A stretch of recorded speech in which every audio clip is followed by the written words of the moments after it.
यहाँ से साबित होता है कि इस्तग़फ़ार रिज़्क़ को बढ़ाता है। अगर किसी ने अपना रिज़्क़ बढ़ाना है तो वो इस्तग़फ़ार को पकड़ ले। इनफैक्ट रसूलुल्लाह सल्लल्लाहु अलैहि वसल्लम मेजॉरिटी सहाबा जब उनसे कोई ज़िक्र पूछते थे तो या वो दुरूद इब्राहिमी बताते थे या वो इस्तग़फ़ार बताते थे। ये साबित है सही हदीस से।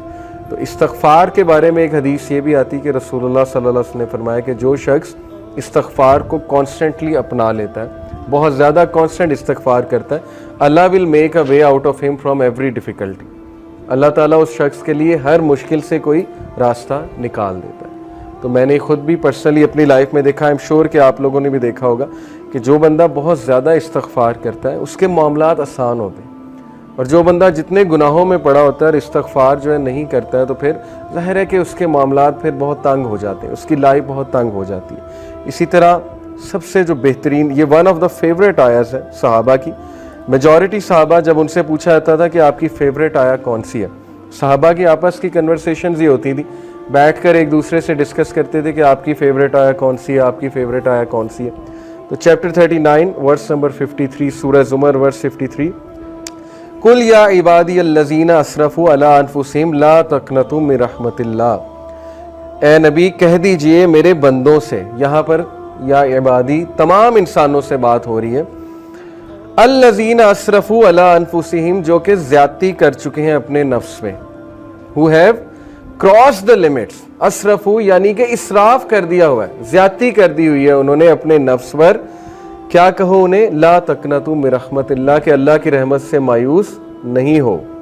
इन्नल्लाह यग़फ़िरु ज़ुनूबा जमीआ, बेशक अल्लाह ताला तमाम गुनाह माफ़ कर देता है, तमाम गुनाह माफ़ कर देता है। एक हदीस कुदसी में आता है कि अल्लाह सुब्हानहू व तआला कहते हैं कि ए इब्ने आदम, अगर तू मेरे पास गुनाह लेकर आए और तेरे गुनाह जो है वो ज़मीन से आसमान तक जो है वो डिस्टेंस को फिल कर रहे हैं, लेकिन तू मुझसे सिंसियर रिपेंटेंस करता है तो मैं तुझे माफ़ करूँगा।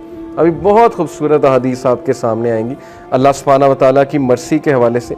एक हदीस आपके सामने रखता हूँ। अली इब्ने तालिब रज़ी अल्लाह अन्हु रिपोर्टेड, ये अल मुस्तदरक की हदीस है, सही है अकॉर्डिंग टू अल्लामा अलबानी, और अली रज़ियल्लाहु अन्हु से बहुत कम हदीस मरवी हैं। अली रज़ियल्लाहु अन्हु रिपोर्टेड द मैसेंजर ऑफ अल्लाह सल्लल्लाहु अलैहि वसल्लम सेड, वेरिली अल्लाह इज एस्टोनिश्ड।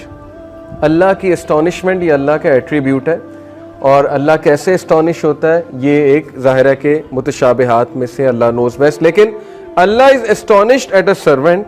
अल्लाह एक इंसान पर एस्टोनिश होता है when he says there is no God but you, ला इलाहा इल्ला अंता, but I have wrong my self so forgive me, for none forgive sins but you. ये एक दुआ है पूरी, ये दुआ मैं आपको पढ़ के सुनाता हूँ। ला इलाहा इल्ला अंता इन्नी कद ज़लमतु नफ्सी फ़ग़फ़िरली ज़ुनूबी इन्नहु ला यग़फ़िरु ज़ुनूबा इल्ला अंता। ये पूरी अरबी में जो है वो दुआ है। दुआ का ट्रांसलेशन क्या है, there is no God but you, I have wrong my self so forgive me, for none forgive sins but you. Allah astonish करता है ऐसे बंदे पे, और अल्लाह कहता है my servant acknowledges that he has a lord who forgives and punishes. Allah angels को कहता है, अल्लाह ताला बोलता है कि क्या मेरा बंदा ये एक्नॉलेज कर रहा है कि उसका एक रब है और वो रब जो है गुनाहों को माफ़ करता है, यानी अल्लाह को इतनी खुशी होती है। इसी से रिलेटेड एक और हदीस है कि जब एक गुनाहगारी, सही बुखारी की हदीस है, जब एक गुनाहगार शख्स अल्लाह से गुनाहों की माफ़ी मांगता है तो अल्लाह को इस तरह की खुशी होती है जैसे एक इंसान जिसका कैमल डेजर्ट में लॉस्ट हो गया था और वो अपने कैमल को ढूंढ रहा था, और उस कैमल पे सारा सामान था, उस कैमल पे पानी भी था, उसका बाकी भी दीगर सामान था, और अचानक उसे दूर से वो कैमल चला नज़र आता है तो वो खुशी में आपे से बाहर होकर जो है वो ये कहता है कि अल्लाह मैं तेरा रब हूँ और तू मेरा बंदा है। ये हदीस के अल्फाज है, यानी खुशी में इस तरह के अल्फाज कह देता है। तो अल्लाह ताला को इस लेवल की जो है वो खुशी होती है जब गुनाहगार बंदा अल्लाह से बात करता है, जब गुनाहगार बंदा अल्लाह सुब्हानहू व तआला को पुकारता है। हमें ऑन दी अदर हैंड शैतान ने जो वस्फा डाला है कि तेरे तो इतने गुनाह है, तू तो इतना गुनाहगार है, तू तो इस काबिल ही नहीं कि अल्लाह तक तेरी बात पहुँचे या अल्लाह तुझे रिप्लाई करे या अल्लाह तेरी आवाज़ सुने। हदीस तो कम्प्लीटली इसके बरक्स कह रही है। हदीस तो कह रही है कि गुनाहगार बंदा जब तौबा करता है उस पर ज़्यादा खुशी होती है अल्लाह ताला में। And it perfectly make sense. मैं एक टीचर हूँ, आप में भी शायद कोई टीचर हो।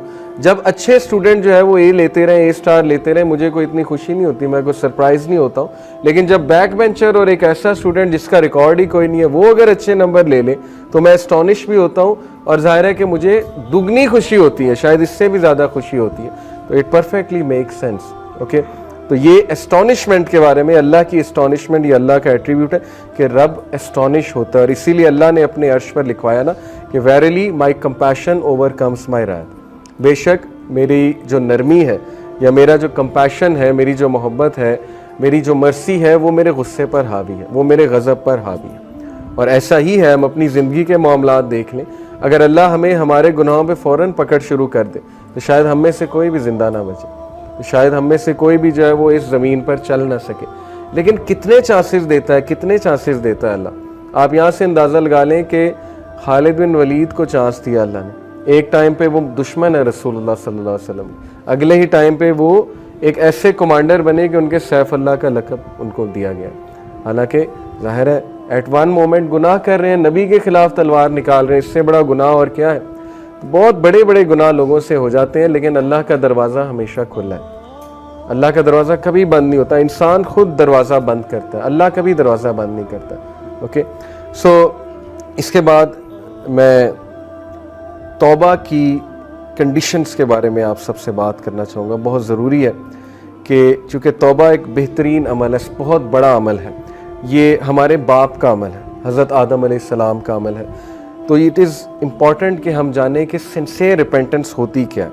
उससे पहले एक और हदीस मैं आपको सुना दूँ, सिंसियर रिपेंटेंस की इंशाल्लाह बात कर रहे हैं। सिन ड्यू टू डिज़ायर, डिज़ायर की वजह से सिन और एरोगेंस की वजह से सिन, ये दो मुख्तलिफ चीज़ें, ये समझ लें। अबू नोएम रिपोर्टेड, ये हिलियतुल औलिया एक किताब है बहुत ज़बरदस्त, उसमें सलफ़ के वाक़यात मौजूद हैं।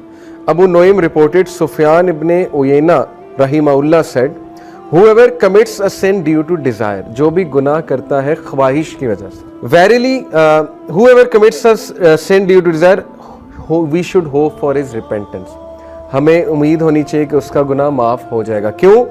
verily आदम अलैहिस्सलाम disobeyed due to desire and he was forgiven, क्योंकि हमारे बाप आदम अलैहिस्सलाम ने डिज़ायर की वजह से, डिज़ायर थी ना कि अल्लाह ने मना किया ट्री से नहीं खाना, सेल्फ कंट्रोल ज़ाहिर लूज़ हो गया फॉर वट एवर रीज़न, और डिज़ायर की वजह से जो है या क्यूरियोसिटी की वजह से है गुनाह कर बैठे।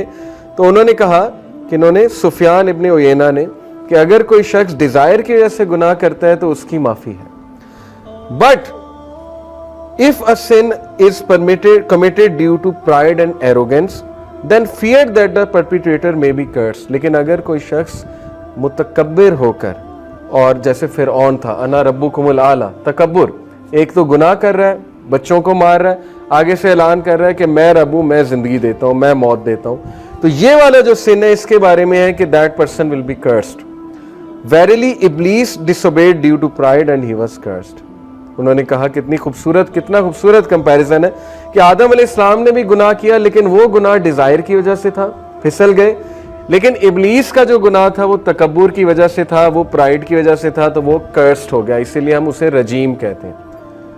तो अगर आप किसी को गुनाह में मुब्तला देखें तो उसको पहली तो बात जज ना करें, क्योंकि वो शख्स स्ट्रगल कर रहा है, वो कौन सा प्राइड में कर रहा है।